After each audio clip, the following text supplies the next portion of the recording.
సిద్దిపేట జిల్లా దుబ్బాక మండలం ఆకారం గ్రామ పంచాయతీ కార్యాలయంలో నూతనంగా ఎన్నుకోబడిన పాలకవర్గం ఆధ్వర్యంలో సమావేశం నిర్వహించారు.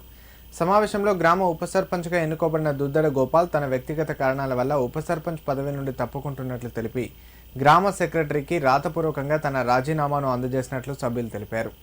గ్రామ పంచాయతీ కార్యాలయం ఎదుట వార్డు సభ్యులు మీడియా సమావేశంలో మాట్లాడారు. గ్రామంలో ఉప సర్పంచ్ పదవి ఖాళీ అవ్వడంతో ఆ పదవిని అధికారులు వెంటనే మరొకరికి అందజేయాలన్నారు.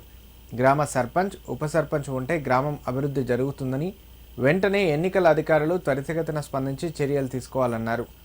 ఉప సర్పంచ్ రాజీనామాను వార్డు సభ్యులంతా అంగీకరించినట్లు తెలిపారు. కార్యక్రమంలో ఆకారం గ్రామ వార్డు సభ్యులు పాల్గొన్నారు. అయితే మేము ఇప్పుడు మొన్న పంచాయతీరాజ్ ఎలక్షన్లో ఉప సర్పంచ్ని ఎన్నుకోవడం జరిగింది వార్డు మెంబర్ అందరం కలిసి. అయితే ఇప్పుడు మేము ఈరోజు పాలకవర్గం అంత సభ్యులం కలిసి బాడీ మీటింగ్ ఏర్పాటు చేయడం జరిగింది. అయితే ఉప సర్పంచ్ ఏమంటుండంటే నాకు ఆయన అనివార్య కారణాల వల్ల ఉప సర్పంచ్ పదవి వద్దు అనుకుంటున్నాడు, రాజీనామా చేసిండు.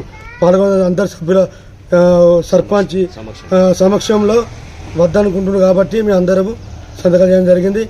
అయితే ఎలక్షన్ కమిషన్ తొందరగా మా ఊరికి ఉప సర్పంచ్ కావాలి కాబట్టి అభివృద్ధి చేయాలి, మా ఆకారం గ్రామం అభివృద్ధి కావాలి కాబట్టి తొందరగా మీరు వచ్చి అధికారులు వచ్చి ఉప సర్పంచ్ ఎన్నుకోవడం అది ప్రకటించడం చేయాలి.